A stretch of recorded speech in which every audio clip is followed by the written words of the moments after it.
தமிழக அரசு வந்து இப்போ ரேஷன் கார்டுக்கு 3000 ரூபா அறிவிச்சிருக்காங்க. இப்போ நாங்கள் 5000 ரூபாய் எதிர்பார்த்தோம். அதில் ஒரு ஏமாற்றம் தான் 3000 ரூபா போடுறேன்னு சொல்லியிருக்காங்க. இந்த 3000 எதுக்கு ஆகும்? மற்றது அந்த நினைச்ச மாதிரி 5000 ரூபா கொடுத்துருந்தா இன்னும் சீர சிறப்போடு மக்கள் கொண்டாடி இருப்பாங்க. கொஞ்சம் ஏமாற்றமா இருக்குது.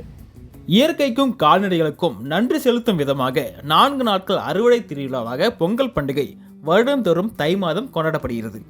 இந்த பொங்கல் பண்டிகை தமிழக மக்களின் கலாச்சார சிறப்பு வாய்ந்த பண்டிகை என்றே சொல்லலாம். பொங்கல் பண்டிகையை முன்னிட்டு தமிழக அரசு சார்பில் ஒவ்வொரு ஆண்டும் பரிசு தொகுப்பு வழங்கப்படுவது வழக்கம். அதுபோல இந்த ஆண்டு 2026 தைப்பொங்கலை முன்னிட்டு ஒவ்வொரு குடும்ப அட்டைதாரர்களுக்கும் ரூபாய் 3000 பரிசு தொகையாக அறிவிக்கப்பட்டுள்ளது.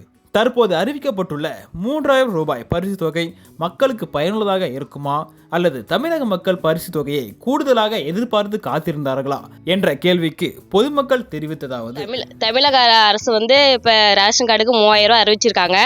இப்போ நாங்கள் 5000 ரூபாய் எதிர்பார்த்தோம். அதில் ஒரு ஏமாற்றம் தான் 3000 ரூபா போடுறேன்னு சொல்லியிருக்காங்க. ஒரு 5000 ரூபாய் கொடுத்துருந்தா கொஞ்சம் நல்லா இருந்திருக்கும். இந்த வருஷம் பொங்கலை சிறப்பாக கொண்டாடி முடிச்சிருப்போம். பொங்கல் பரிசு வந்து போன வருஷம் கொடுக்கவே இல்லை. துணியை யாருக்கும் கொடுக்கல, வேட்டி சேலை கொடுக்கல போன வருஷம். இந்த வருஷம் வந்து ஒரு ரேஷன் கார்டுக்கு பணம் வந்து 3000 கொடுக்குறேன்னு சொல்லி அறிவிச்சிருக்கிறாங்க மினிஸ்டர். விலைவாசியில் வந்து 3000 கொடுத்தா ஒன்றுமே செய்ய முடியாத சூழ்நிலையாக இருக்குதுங்க. 5000 கொடுத்தா ஒரு குழந்தை குட்டிங்களுக்கு துணிமணி எடுத்து அதை பொங்கல் பண்டிகையை வந்து கொண்டாடுறதுக்கு நல்லா சீரும் சிறப்புமாக செய்வாங்க. இந்த 3000 கொடுக்குறது வந்து மக்களுக்கு ஏமாற்றம் அமைஞ்சிருக்கு. இந்த 3000 எதுக்கு ஆகும்? மற்றது 3000 போன வருஷம் கொடுக்குறேன்னு சொல்லிட்டு கொடுக்குறீங்க. இந்த வருஷம் 3000 கொடுத்து எதுக்கு ப்ரோஜனம் சொல்லி பார்க்கலாம். ஏதோ கொடுக்குறீங்க, வாங்கிக்க வேண்டியதுதான், வேறு வழி இல்லை. எல்லாத்துக்கும் வாங்குற மாதிரி இருக்கும். 5000 எதிர்பார்த்தோம். இது எதுக்கு கொடுத்துக்கிறீங்கன்னா அரசியல் நோக்கத்துக்காக கொடுத்துருப்பீங்களாட்டுங்க பார்க்க போனால். அதே வந்து சந்தோஷமாக வாங்கிக்கிற நிலைமையில இருக்கிற மாதிரி மக்கள் எல்லாம். அவ்வளோதான். தமிழக அரசு 3000 ரூபா பொங்கல் பரிசாக 3000 ரூபா அறிவிச்சிருக்காங்க. 3000 ரூபா கொடுத்தது ஏமாற்றம். ஆனால் 5000 ரூபா கொடுத்துருந்தா இப்போ கொஞ்சம் சிறப்பாக இருந்திருக்கும். பொங்கலுக்கு சிறப்பாக இருந்திருக்கும்.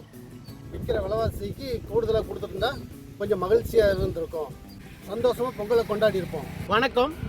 தமிழக அரசு பார்த்தீங்கன்னா பொங்கல் பண்டிகையை முன்னிட்டு 2026 ஆண்டு இந்த பொங்கலுக்காக ரேஷன் கார்டுக்கு 3000 ரூபா கொடுத்துருக்குறாங்க. ஆனால் நாங்கள் எதிர்பார்த்தது 5000 ரூபா.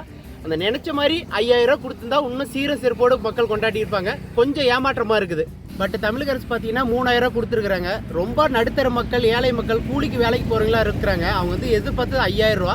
3000 ரூபா கொடுத்துருக்குறாங்க. ஆனால் இன்னும் 5000 ரூபா கொடுத்துருந்தா அவங்கள ரொம்ப சந்தோஷப்பட்டு இருப்பாங்க. பொங்கல் வந்து சிறப்பாக கொண்டாடி இருப்பாங்க.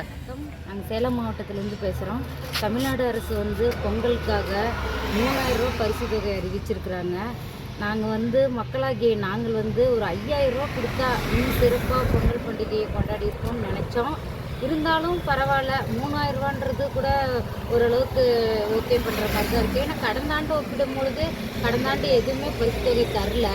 அதை வச்சு பார்க்கும்போது இந்த ஆண்டு சேர்த்தி ஒரு 5000 ரூபா கொடுத்துருப்பாங்கன்னு நாங்களாம் எதிர்பார்த்ததுக்கு கொஞ்சம் குறைவாக 3000 ரூபா கொடுத்துருக்குறது கொஞ்சம் எங்களுக்கு வருத்தத்தை தான் அளிக்குது. இருந்தாலும் பரவாயில்ல, 3000 ரூபா கொடுத்துருக்கு ஓகேன்ற மாதிரி தான் இருக்குது. எல்லா தமிழ் மக்களுக்கும் இனிய பொங்கல் நல்வாழ்த்துக்கள். நியூஸ் 18 உள்ளூர் செய்திகளுக்காக சேலம் மாவட்டத்திலிருந்து சீனிவாசன்.